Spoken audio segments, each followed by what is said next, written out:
السلام علیکم ناظرین، آپ یوٹیوب چینل دیکھ رہے ہیں، میں عمران خان ہوں۔ ناظرین، وہی ہوا جس کا ڈر تھا۔ دو بہت بڑی خبریں ہیں، ایک گلگت بلتستان سے ہے اور ایک آزاد کشمیر سے ہے۔ راولہ کوٹ لہو لہان ہو گیا ہے۔ پاکستان کی اسٹیبلشمنٹ نے جو کھیل کھیلا اس کا نتیجہ نکلا ہے اور انتہائی افسوسناک اطلاعات آ رہی ہیں راولہ کوٹ سے۔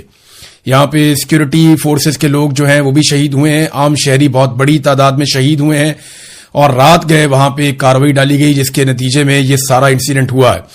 یہ ساری تفصیلات بھی میں آپ کے سامنے رکھوں گا۔ دوسرا، گلگت بلتستان کے الیکشن کے ریزلٹس بھی اب ہمارے سامنے موجود ہیں۔ ایک تو یہ کہ جب ریزلٹ آ رہے تھے اور بڑی تیزی سے ریزلٹ آ رہے تھے تو 10 بجے کے آس پاس رات کے وقت تب تک یہ اطلاعات تھی، 7، 8، 9، 10 بجے تک یہ اطلاعات آ رہی تھی کہ پاکستان تحریک انصاف اور MWM کے امیدوار آگے چل رہے ہیں، وہ جیت رہے ہیں اور ان کی واضح اکثریت دکھائی دے رہی تھی، لیکن اس کے بعد نتائج روک دیے گئے۔ نتائج روکنا ایک مرتبہ پھر اس بات کا ثبوت ہے کہ پاکستان کی ملٹری اسٹیبلشمنٹ سارا کچھ کرنے کے باوجود عوام کو قائل کرنے میں کامیاب نہیں ہو سکی۔ اور گلگت بلتستان کے لوگوں نے نہ صرف اپنی مجبوریوں کو ایک سائڈ پہ رکھا، کیونکہ دیکھیں ان کی مجبوری ہوتی ہے کہ انہوں نے وفاق میں حکومت میں موجود جماعتوں کو ووٹ ڈالنا ہوتا ہے۔ وہ پیپلز پارٹی اور PMLN کو ووٹ ڈالیں گے تو انہیں فنڈ ملیں گے، ان کا علاقہ چلے گا، ان کے کاروباری زندگی، ان کے معاملات چلیں گے۔ اور اگر وہ اپوزیشن کو ووٹ ڈال دیں گے تو انہیں کوئی فائدہ اس سے نہیں ملے گا۔ اور یہ ان کو دکھائی بھی دے رہا ہے کہ جب تک پاکستان میں یہ سیٹ اپ ہے یا ملٹری اسٹیبلشمنٹ اس روش پہ قائم ہے تب تک وہ پاکستان تحریک انصاف کو آنے بھی نہیں دیں گے۔ اس کے باوجود گلگت بلتستان کے لوگوں نے حیران کر دیا۔ جتنے بڑے پیمانے پر وہ نکلے، انہوں نے نکل کر ووٹ ڈالا۔ اس کی توقع نہ پیپلز پارٹی کو تھی نہ PMLN کو تھی، تو ٹرن آؤٹ زیادہ ہونے کا فائدہ پاکستان تحریک انصاف کو ہونا تھا، وہ ہوا۔ خواتین نے حیران کیا، بڑی تعداد میں خواتین نے نکل کر جو ووٹ ڈالا وہ پاکستان تحریک انصاف کو اس کا فائدہ ہوا۔ اور جیسے ایک خاموش ووٹر تھے جو بتا نہیں رہے تھے کہ وہ یہاں ووٹ کریں گے یا وہاں ووٹ کریں گے، انہوں نے کافی چیزیں تبدیل کر دیں۔ سارا دن گہما گہمی جو ہے وہ ہم پاکستان تحریک انصاف کے کیمپس میں دیکھتے رہے اور ہو کا عالم تھا PMLN کے کیمپس میں، خاص طور پہ پیپلز پارٹی کے لوگ تو پھر بھی دکھائی دے جاتے تھے اور وہ پتا چلتا تھا کہ پیپلز پارٹی کی گہما گہمی ہو رہی ہے، ان کی ایک پولیٹیکل ایکٹیویٹی چل رہی ہے۔ لیکن PMLN کے کیمپس میں نواز شریف کے جانے کے باوجود، یعنی نون لیگ نے اپنا سب سے تگڑا مہرا میدان میں اتارا تھا، تو عملی طور پہ تو وہ اب پاکستان مسلم لیگ نون جو ہے وہ عاصم منیر صاحب کی پارٹی ہے۔ نواز شریف صاحب تو برائے نام ہی اب اس کے سربراہ رہ گئے ہیں، اب ان کی تو حیثیت کوئی نہیں ہے۔ لیکن نواز شریف کو میدان میں اتارنے کے باوجود کوئی کامیابی نہیں ہوئی اور نواز شریف صاحب نے جو کچھ کیا اس کے بعد اسٹیبلشمنٹ کی جانب سے جو سخت پیغام آیا میاں نواز شریف صاحب کے لیے، اور وہ سخت پیغام موصول کرنے کے بعد میاں صاحب کو وہاں سے نکالا گیا اور ان کے پروگرام کینسل کیے گئے۔ پھر میاں صاحب کو پاکستان سے باہر بھجوا دیا گیا اور میاں صاحب کے پروگرام کینسل ہونے کے باوجود اور میاں صاحب کے وہاں جانے کے باوجود، بہت سارے وعدے اور دعوے کرنے کے باوجود، گلے شکوے کرنے کے باوجود، رونا دھونا کرنے کے باوجود، گلگت بلتستان کے لوگوں نے مسلم لیگ نون کو ریجیکٹ کیا ہے اور مسلم لیگ نون تو دوسرے نمبر پہ بھی نہیں آئی، جبکہ پاکستان پیپلز پارٹی کو کچھ نہ کچھ کر کے جتوانے کی کوشش کی جا رہی ہے۔ پیپلز پارٹی نے اس مرتبہ ایک نیا کام کیا، وہ یہ کہ رولا بھی ڈالو اور الیکشن میں سیٹیں بھی لو۔ یعنی وہ رولا بھی ڈالتے تھے کہ یہ غلط ہو رہا ہے، وہ غلط ہو رہا ہے، یہاں دھاندلی ہو رہی ہے، وہاں دھاندلی ہو رہی ہے، یہ زیادتی ہو رہی ہے، وہ زیادتی ہو رہی ہے۔ رولا بھی ڈالتے تھے تاکہ وہ وکٹم اپنے آپ کو ثابت کرے۔ پرانا طریقہ واردات ہے ان کا۔ اسی طرح یہ بھٹو کے نام کے اوپر ووٹ لیتے ہیں زرداری سارے مل کے۔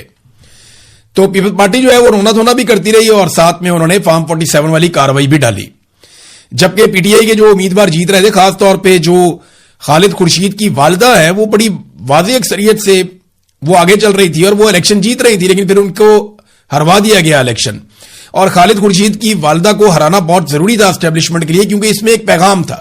جیسے عثمان ڈار کی والدہ کو ہرایا گیا، جیسے یاسمین راشد صاحبہ کو ہرایا گیا، جیسے پرویز الہی کی اہلیہ کو الیکشن ہروایا گیا، ایمان طاہر صادق جو ہیں ان کو بھی ایسے ہی الیکشن ہرایا گیا، اور بہت ساری خواتین ہیں جن کے ساتھ الیکشن میں بڑی زیادتی کی گئی ہے۔ راولپنڈی سے کچھ خواتین کھڑی ہوئی، کچھ پنجاب سے کھڑی ہوئی، تو ان کو زبردستی الیکشن ہروایا گیا تھا۔ ایسے ہی خالد خورشید کی والدہ کو بھی الیکشن ہروایا گیا۔ پاکستان تحریک انصاف نے عمران خان صاحب نے جیل میں رہتے ہوئے بھی وہ کامیابی حاصل کی ہے کہ اسٹیبلشمنٹ کے پسینے چھڑوا دیے، وہ کہ انہوں نے اپنا ٹارگٹ بند کمروں میں حاصل کر لینا ہوتا ہے۔ میدان میں پاکستان کی اسٹیبلشمنٹ کو ایک مرتبہ پھر شکست ہوئی ہے اور پاکستان کے عوام نے، گلگت بلتستان کے غیور لوگوں نے، اس کے باوجود کہ ان کا سلسلہ چلتا ہی نہیں ہے جب تک وہ وفاق کے ساتھ شامل نہ ہو، اس کے باوجود انہوں نے یہ قربانی دی ہے اور ان کی یہ سوچ ہے کہ ہم نے ووٹ اسٹیبلشمنٹ کی مرضی کے خلاف دینا ہے۔ تو یہ بہت بڑی بات ہے، اور اگر یہاں پہ 2 نمبری نہ کی جاتی تو پاکستان تحریک انصاف سب سے بڑی جماعت ہو سکتی تھی ان انتخابات کے نتیجے میں۔ اچھا، اس میں اب پاکستان تحریک انصاف کے لوگوں نے مطالبہ کیا بیرسٹر گور سے کہ آپ آئیں اور وکٹری سپیچ دیں، لیکن بیرسٹر گور نے ایسا نہیں کیا۔ سلمان اکرم راجہ صاحب نے یہ اناؤنس کر دیا تھا کہ ہمیں بھاری اکثریت مل رہی ہے اور تمام لوگوں کو میں مبارکباد دیتا ہوں، لیکن وکٹری سپیچ پاکستان تحریک انصاف نے نہیں کی، اور ابھی تک جب میں یہ ویلاگ ریکارڈ کر رہا ہوں تو نتائج تبدیل کرنے کا سلسلہ جاری ہے، اور مجھے ایسا لگتا ہے کہ جب مکمل رزلٹ آئیں گے تو صورتحال بدل گئی ہوگی۔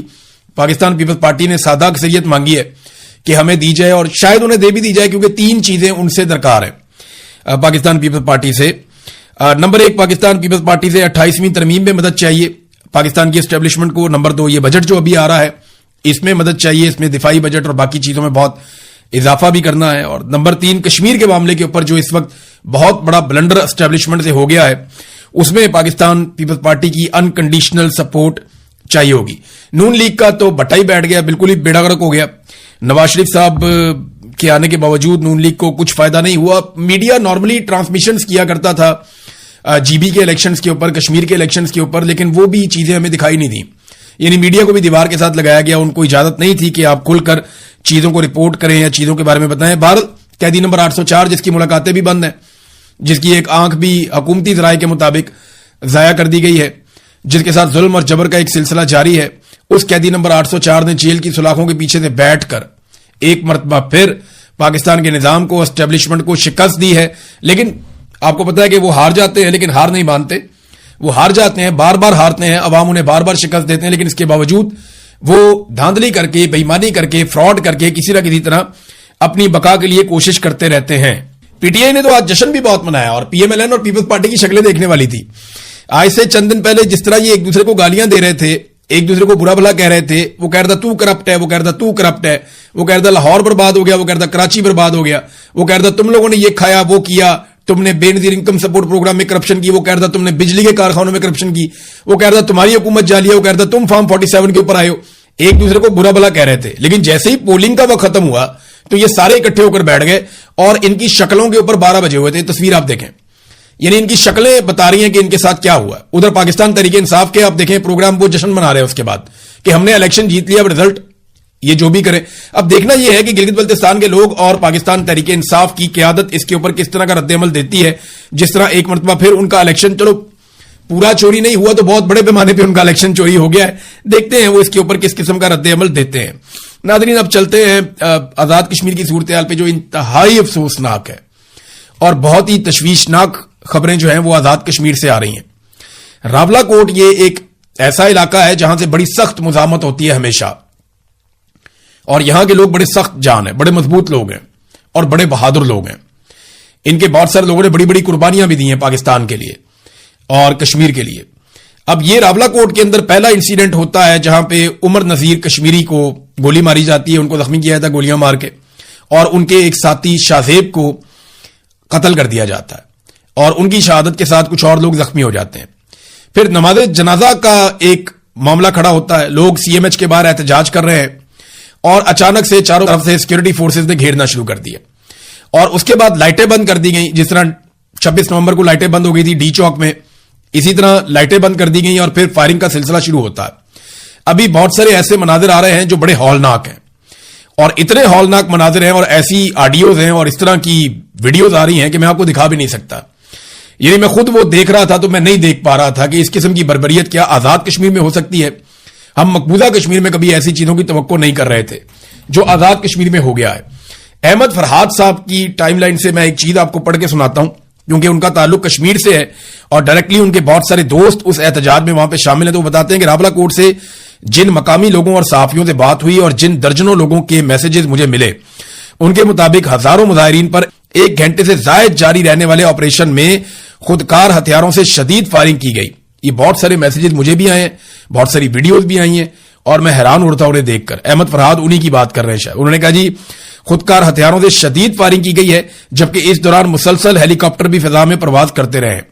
عینی شاہدین کے مطابق دھرنے کے مقام پر اس وقت درجنوں شدید زخمی موجود ہیں، جنہیں اٹھانے والوں کو بھی سیدھی گولیاں ماری جا رہی ہیں، اور جن میں سے اکثر کے بارے میں یہ خدشہ ظاہر کیا گیا ہے کہ وہ مر چکے ہیں. بات کرنے والوں نے یہ بھی دعویٰ کیا ہے کہ آپریشن میں ہیلی کاپٹر کا بھی استعمال کیا گیا، جبکہ آپریشن کے بعد لاشیں بھی غائب کی جا رہی ہیں.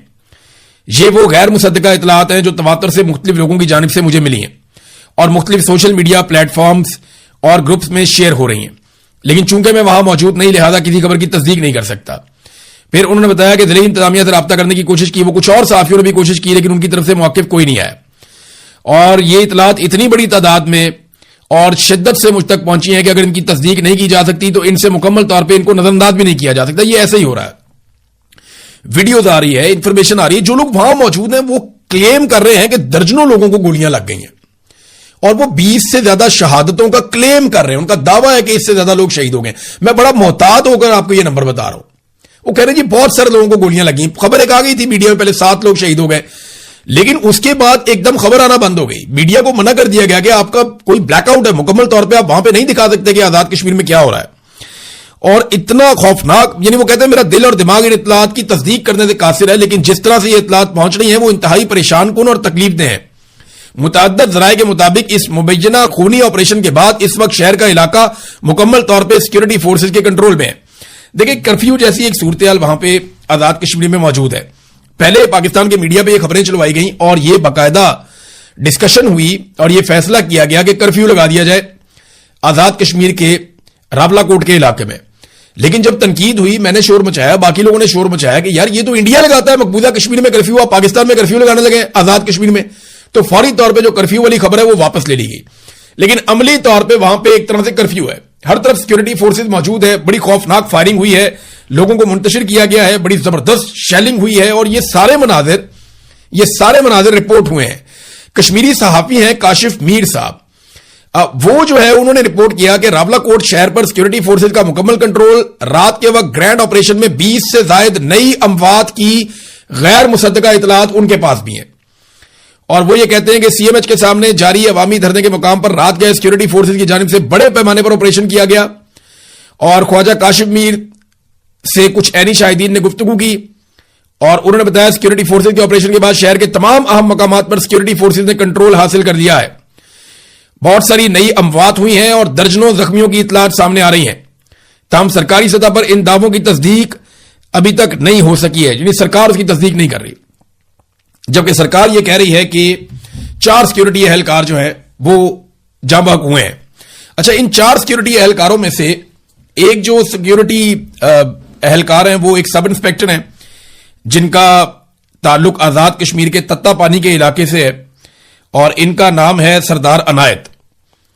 یہ ان کے کچھ رشتہ دار جو ہیں یا برطانیہ میں بھی رہتے ہیں اور یہ بڑے زبردست آدمی ہیں، بڑے باوصول آدمی تھے. ان کے بارے میں ان کی فیملی کے لوگ یہ بتا رہے ہیں، ان کے دوست یہ بتا رہے ہیں. ان کا یہ کلیم ہے کہ انسپیکٹر صاحب نے، سب انسپیکٹر صاحب نے اپنے دوستوں سے اور باقی لوگوں کو، آس پاس پولیس والوں کو سب کو پتا تھا کہ انہوں نے مظاہرین پر گولی چلانے سے انکار کیا تھا اور اس کے بعد یہ شہید ہو گئے. اب کلیم ان کے جو ساتھی ہیں یا قریبی لوگ ہیں ان کی جانب سے یہ کیا گیا کہ ان کو مظاہرین کی جانب سے گولی نہیں ماری گئی. تو کیا ان کو سیکورٹی فورسز کی جانب سے گولی ماری گئی ہے؟ یہاں برطانیہ میں ایک جرنلسٹ ہیں، کشمیر سے ان کا تعلق ہے، انہوں نے یہ خبر بھی دی ہے اور ان کا یہ دعویٰ ہے کہ یہ گولی جو ہے وہ چلائی گئی ہے سیکورٹی فورسز کی جانب سے اور ان کی گولی سے یہ سب انسپیکٹر شہید ہوئے ہیں. اب یہ معاملہ عجیب و غریب قسم کا بن گیا. ہم تو کشمیر پاکستان کی شارگ ہے یہ نعرہ لگاتے تھے، لیکن شارگ والے نعرے سے ہم دہشت گرد تک کیسے پہنچ گئے؟ یہ بیانیہ انتہائی خطرناک ہے. ہم بھارت میں جس طرح کی خبریں ہم پڑھا کرتے تھے مقبوضہ کشمیر کو لے کر، اسی طرح کی خبریں اگر ہمیں آزاد کشمیر سے ملیں گی تو یہ انتہائی افسوسناک ہوگا. شوکت نواز میر صاحب کے گھر پہ چھاپا مارا گیا اور انتہائی زیادتی کی گئی. ان کی بہن کو پکڑ کے گھسیٹا گیا، ان کے بہنوئی کو غائب کر دیا گیا. ان کے کچھ اور ملازمین ہیں گھر کے، کوئی رشتہ دار ہیں نوید میر، ان کو بھی اغوا کر دیا گیا. پروفیسر واجد عزیز، یہ ان کو بھی وہاں سے اغوا کر دیا گیا. اور شوکت نواز میر جو ہے وہ نہیں ملے. ان کی بہن پروفیسر نازنین حبیب میر جو ہیں، ان کی بہن ہے، ان کے ساتھ بدتمیزی کی گئی، انہیں فرش کے اوپر گھسیٹا گیا. یہ واقعات بہت افسوسناک ہے. شوکت نواز میر صاحب کا ایک نامعلوم مقام سے پیغام بھی آیا ہے، وہ پیغام میں آپ کے سامنے رکھتا ہوں کہ وہ کیا کہہ رہے ہیں. بسم اللہ الرحمن الرحیم.